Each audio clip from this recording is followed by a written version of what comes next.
Hello. So, yeah, my intention is to start talking about my healing work. It's something I haven't shared too much publicly. It's something that's becoming more and more close to me. More and more people are coming to me with this intention of, connecting more to themselves, coming more into wholeness. And so I want to share more about this work that I do, different topics. I'm going to cover different topics, and in addition to just speaking about the different topics, in addition to the information, my hope is that I also can share a deeper kind of energetic transmission, a presence that will help you to feel, what it's like to receive a session, as well as this energy that I'm sharing through not only the healing work, but through my music, through facilitation, and just a presence that can carry you into your life, a deeper presence in life, um, is the result of doing our healing work. It's just, more fullness of life. The topic I'm going to speak about today is about safety in this non-dual somatic healing work that I'm doing. And what is safety, as well as why safety is important, so essential to the healing process. Um, so safety, I mean, I think we all kind of have a idea of what it is. It's just, feeling non-threatened, feeling like feeling like there's nothing coming at us, feeling like there's nothing dangerous. Um, on a very gross level, I think for a long time humanity has been preoccupied with physical safety, and are we physically safe? Are we not physically safe? And that's been kind of the main priority. It's like the three-dimensional perspective of safety. But there are so many other layers to safety as well, besides just physical safety. There's mental safety, there's emotional safety, there's spiritual safety, energetic safety. Um, and so I'm sure there's more that I am not aware of. But where safety comes into play is that on some level or another, we go through life not feeling safe. It's not totally safe to say all the things that are coming to mind, to feel all the things that are coming up, to express, it often feels that way to us. And due to, both our upbringing, due to our culture, certain cultures may not value certain expressions in men, or they may not value certain expressions in women, or you may not be able to talk about your emotions, or you may not be able to talk about death, or you may not be able to share something like this with a total stranger. Although in Ubud, those rules are a little different. But safety is a play in our daily lives on those subtle ways as well. And so what happens is that we get locked into these patterns. We get locked into these patterns where we're not tapping into these deeper layers of ourselves, because on some level or another it doesn't feel safe. Even whether it's with our family, with their friends, maybe we can be more open with some or with others, but usually on some level we're not really able to deeply explore ourselves, to deeply share, and to deeply express, because of different patterns, because of different people's capacities to receive. And so this is why safety is so important in the healing work, because we know when it's safe. We feel it. We don't need to be told it's safe to share.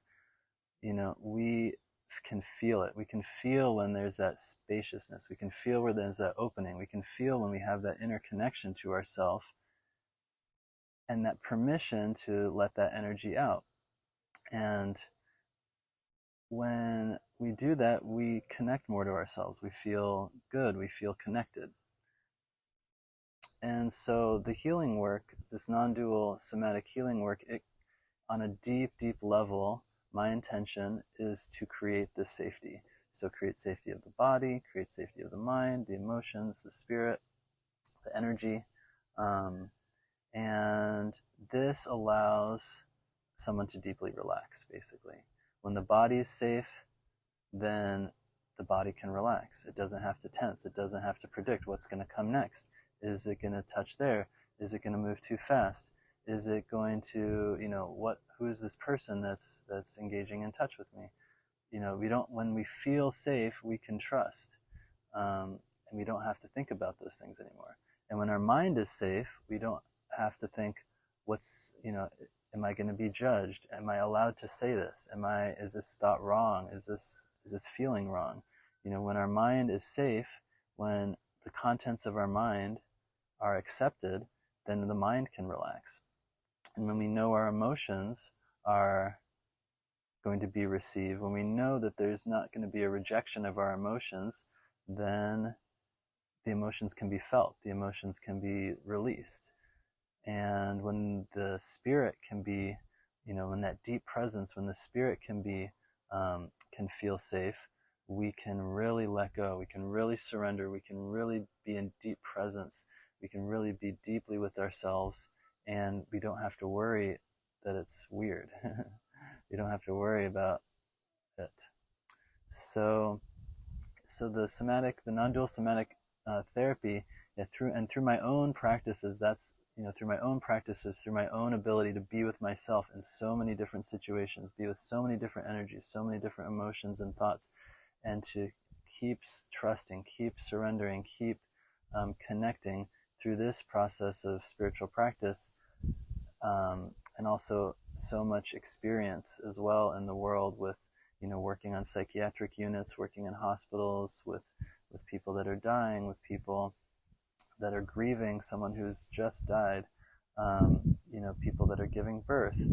These experiences touched me so deeply, to be with someone as they are. When someone has just lost a family member, you can't be fake with them. You can't deny the power of that energy that's going through them in that situation. Or when someone's having a psychiatric crisis, you can't talk someone out of it. It's happening.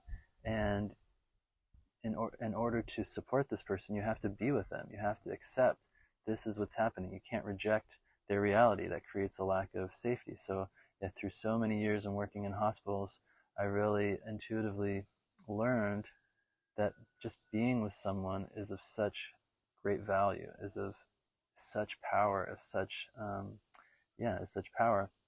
And then when I learned this therapy modality, this is the foundation of the therapy modality. It's just being seen, just feeling deeply, deeply heard and seen allows us to tap into ourselves, to feel what's happening inside, to express what needs to be expressed without fear of judgment, just being witnessed.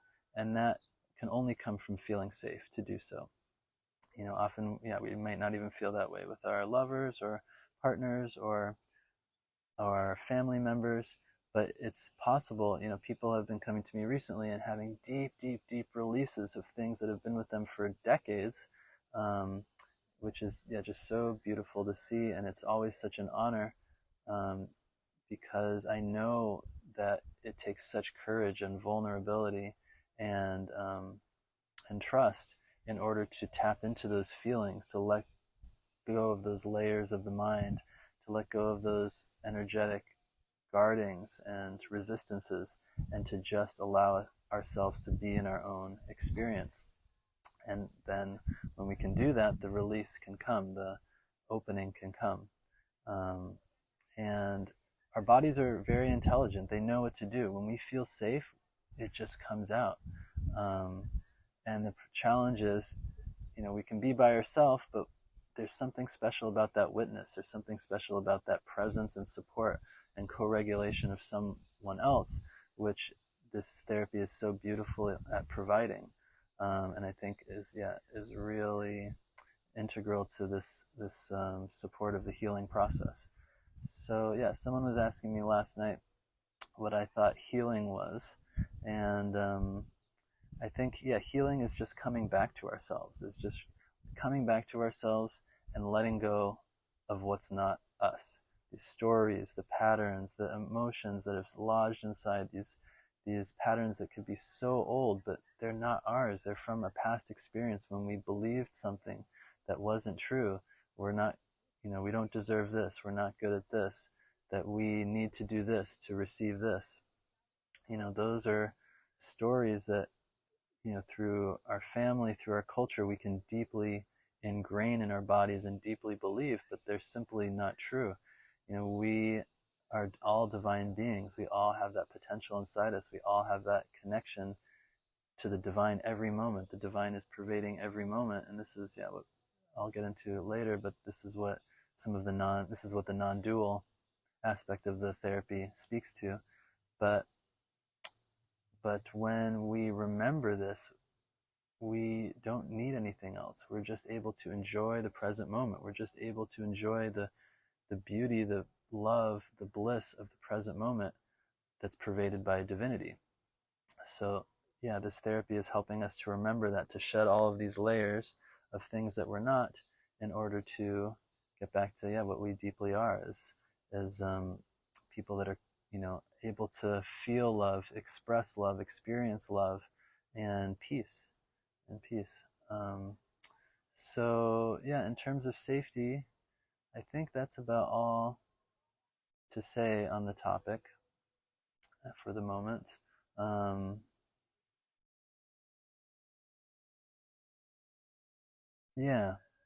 I think I covered it all. So thank you for listening. Thank you for being present, for being here. I'm looking forward to sharing on different topics of this type of therapy, and hopefully you'll find it not only interesting, but I hope to share this presence that I'm bringing to the sessions, because that's something I really care deeply about. For me, I care so much about this because I don't think I ever deeply felt safe for many years. I didn't really even know. It was in certain situations I would deeply relax, but overall, I didn't know this feeling of safety, this feeling of psychological safety, emotional safety with others. I didn't feel it, and so I know that it locked, it kept me in so many different patterns that were not healthy for me, and it caused me to go in certain directions that were not healthy for me. And especially working on the psychiatric units, I saw so many people that just didn't have any support in their life, and I felt like I knew what that's like, to just not have anyone to simply listen to you, to simply be there with you, to simply be present. And if I felt it so strongly how important and how powerful it is for someone just to be there. Being human is so scary in so many different ways. We have these minds, we have these egos, we have all these patterns of culture, of toxic cultures that we've been absorbing. And being human can be really scary, but being human can also be really, really beautiful. And when we let go of these fears, when we know that it's okay, it's okay. It's okay to be how we are. How we are is just a result of our past, of our experiences, of our upbringing, of our past lives. And it's okay. It's okay how we are is exactly how the only way we can be in the moment. And when we acknowledge that, when we accept that, we can relax, and then we can see ourselves more clearly, have that clarity, and then begin to make different choices that support our continued deeper connection to life, deeper connection to ourself, and letting go of patterns that don't serve us anymore. So I look forward to sharing more with you, and look forward to seeing you either on the internet or in person. Thank you.